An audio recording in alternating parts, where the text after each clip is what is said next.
Assalamualaikum warahmatullahi wabarakatuh. Alhamdulillahi rabbil alamin. Wassalatu wassalamu ala ashrafil anbiya'i wal mursalin. Muhammadin wa ala alihi wa sahbihi ajma'in. Walhamdulillahi rabbil alamin. Tidak ada satupun manusia selain para rasul, para nabi yang tidak pernah berdosa. Bahkan Rasulullah SAW mengatakan, kullu bani Adam khatta'un, wa khairul khatta'ina tawwabun. Setiap anak Adam pernah melakukan dosa.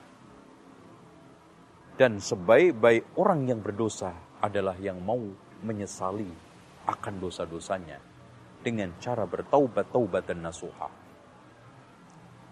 Malah Allah Subhanahu wa taala menantang lewat satu hadis, lau lam tudhnibu, kalau seandainya kalian tidak bisa berbuat dosa, la dhahaballahu bikum, Allah akan lenyapkan kalian, wala ja'a biqaumin yudhnibun, dan Allah Subhanahu wa taala akan ganti kaum yang bisa berbuat dosa. Thumma yastaghfirullaha ta'ala, kemudian mereka beristighfar kepada Allah Subhanahu wa taala, faghfarallahu lahum, Allah mengampuni mereka. Dengan demikian, kita sebagai seorang muslim yang ingin sukses, yang hari-hari selalu dipenuhi dengan dosa, tidak ada cara lain, tidak ada solusi kecuali kita harus bertaubat kepada Allah Subhanahu wa taala. Dengan demikian, ciri seorang mukmin al-muttaqun, orang yang beriman dan bertakwa. Walladzina idza fa'alu fahishatan aw zalamu anfusahum dzakarullaha wastaghfaru lidunubihim wa may yaghfiru dzunuba illa Allah wa lam yusirru ala ma fa'alu wa hum ya'lamun.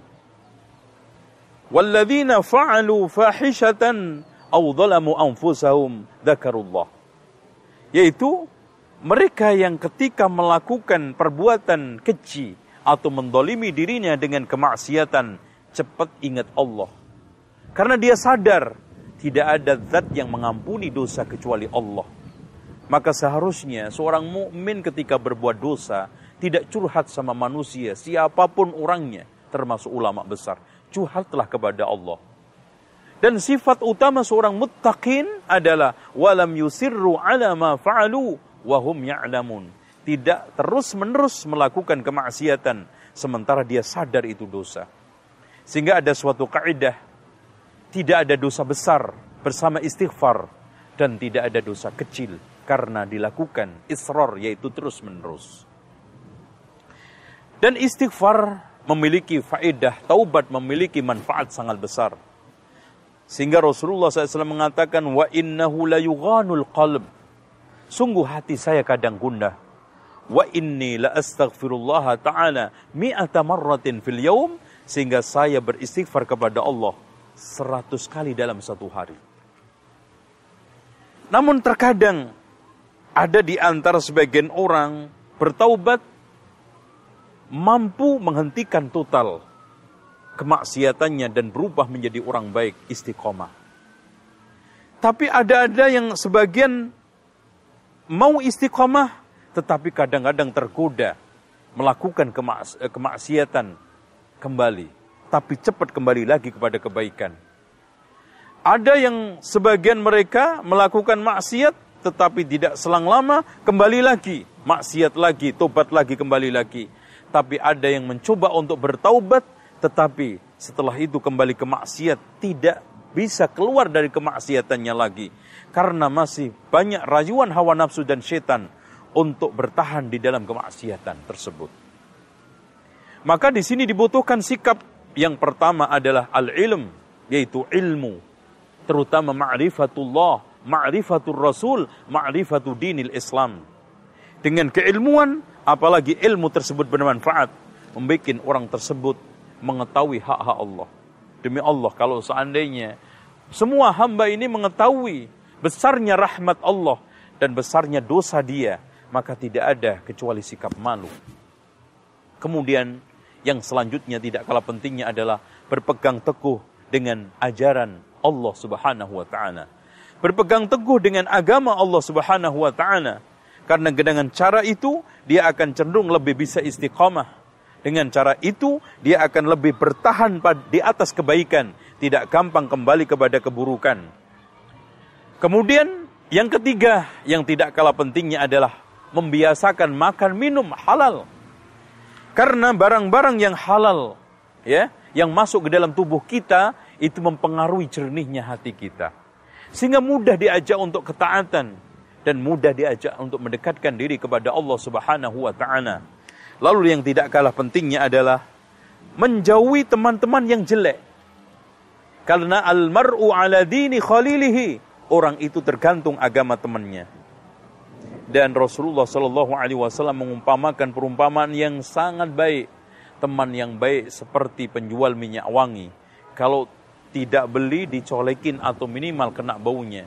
Tetapi teman jelek seperti pandai besi, kalau tidak kena apinya, debunya, minimal bau orangnya. Walaupun kita tidak melakukan maksiat, tetapi perlakuan jelek teman kita akan dengan mudah dinisbatkan kepada kita. Lalu yang tidak kalah pentingnya adalah menjauhi berlebihan di dalam makan, minum, bergaul, bicara, atau nongkrong-nongkrong. Ini juga membuat keruh, orang sulit untuk kembali kepada pangkuan Allah, kembali kepada ketaatan dan meninggalkan berbagai macam pelanggaran dan maksiat kepada Allah. Dan yang tidak kalah pentingnya, kita harus membaca dan membiasakan bacaan istighfar. Kenapa? Karena ibarat sekarang orang maksiat itu seperti anak jahat, jelek, durhaka yang diusir orang tuanya dari rumah. Tetapi kalau anak tersebut merengek-rengek, meminta dimaafkan, dan terus mengetuk pintu agar dibukakan, maka suatu ketika ibu yang penyayang itu akan membukakan pintunya. Dan Allah Subhanahu wa ta'ala lebih penyayang daripada semua itu. Dan yang tidak kalah pentingnya, kita harus berlindung dari syaitan, dari godaan syaitan yang menjerat manusia pertama dengan kekufuran dan kesyirikan. Kalau tidak bisa, maka dijerat dengan kebid'ahan. Tapi tidak bisa juga dijerat dengan dosa-dosa besar. Kalau tidak bisa juga dijerat dengan dosa-dosa kecil. Dan kalau gagal pun dijerat dengan sibuk perkara mubah, meninggalkan wajib. Kewajiban-kewajiban terlantar karena yang perkara-perkara mubah. Dan yang selanjutnya sibuk dengan perkara yang utama, meninggalkan yang utama. Sibuk dengan tahajud sehingga sholat subuhnya tidak dikerjakan. Sibuk dengan sedekah, utang tidak dibayar. Dan yang terakhir dibunuh. Inilah cara-cara setan untuk menghancurkan, untuk melumatkan anak Adam. Dengan demikian, saya ingatkan kepada saudaraku seiman dan seislam. Kalau memang kita sekarang ini dibikin putus asa karena dosa kita. Aduh, saya bertobat juga, dosa lagi. Bertobat dosa lagi. Udah tidak bertobat. Camkan bahwa Anda mati membawa dosa lalu bertaubat, itu lebih baik daripada mati membawa dosa tidak bertaubat. Taubat yang lalu untuk dosa yang lalu, ini dosa lagi, saya harus bertaubat kepada Allah Subhanahu wa ta'ala. Dan mumpung masih ada kesempatan, innallaha yaqbalu taubatal abdi ma lam yughargir. Allah akan menerima taubat hambanya selagi nyawa tidak di tenggorokan. Dan yang kedua, innallaha yaqbalu taubatal abdi ma lam tatlu'i syamsu min maghribiha. Allah akan selalu menerima taubat hambanya selagi matahari tidak terbit dari barat. Kita yakin seyakin-yakinnya semua kita pernah berdosa. Tapi alhamdulillah Allah memberikan jalan keluar, yaitu at-taubat. Ya ayyuhalladzina amanu tubu ilallahi taubatan nasuha. Wahai orang yang beriman, bertaubatlah kamu kepada Allah dengan taubatan nasuha. Taubat yang memenuhi syarat. Satu, menyesal. Kedua, melepas seluruh kemaksiatan. Yang ketiga, niat kuat untuk tidak kembali lagi.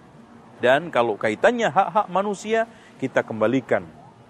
Dan juga yang tidak kalah pentingnya adalah ikhlas bukan karena motivasi duniawi, atau karena jabatan, atau karena sakit, tapi saya meninggalkan maksiat hanya karena Allah Subhanahu wa ta'ala.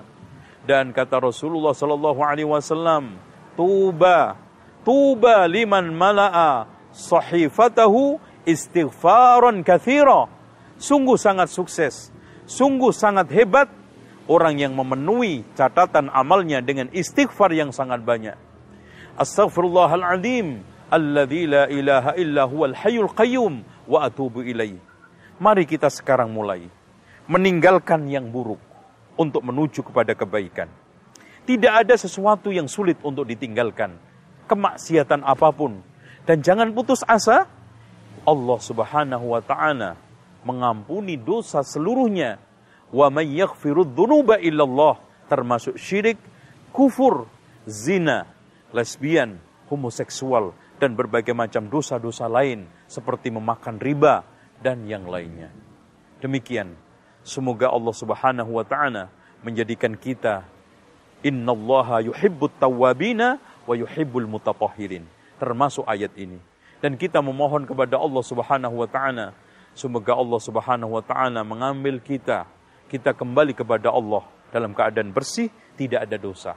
Karena sering saya umpamakan, kita dengan nyawa yang telah diberikan Allah seperti pinjam baju. Ada orang yang minjam baju, belum dipakai, sudah dibalikkan kepada pemiliknya. Ini anak hidup, belum balik, sudah diambil oleh Allah, sehingga kembali kepada almari lagi. Ada orang yang sekarang pinjam baju, sudah dipakai, tapi sebelum dikembalikan, sudah dicuci lagi. Dan ini juga beruntung, yaitu orang yang sudah besar, sudah balik, berbuat dosa, tapi sebelum kembali kepada Allah, sempat bertaubat membersihkannya. Dan yang ketiga, ada orang yang pinjam baju, belum sempat dicuci, sudah diambil pemiliknya. Dan otomatis nanti dicucinya adalah di neraka. Dibersihkan sesuai dengan kadar kotoran dosa tersebut. Dan yang terakhir, ada orang yang pinjam baju sobek. Otomatis tidak akan mungkin masuk almari, tidak akan mungkin masuk ke tempat yang baik. Tidak lain tempat yang pas adalah lap neraka jahanam. Karena orang seperti ini sudah sobek imannya, kafir. Innalladzina kafaru min ahlil kitabi wal musyrikina fi nari jahannama khalidina fiha.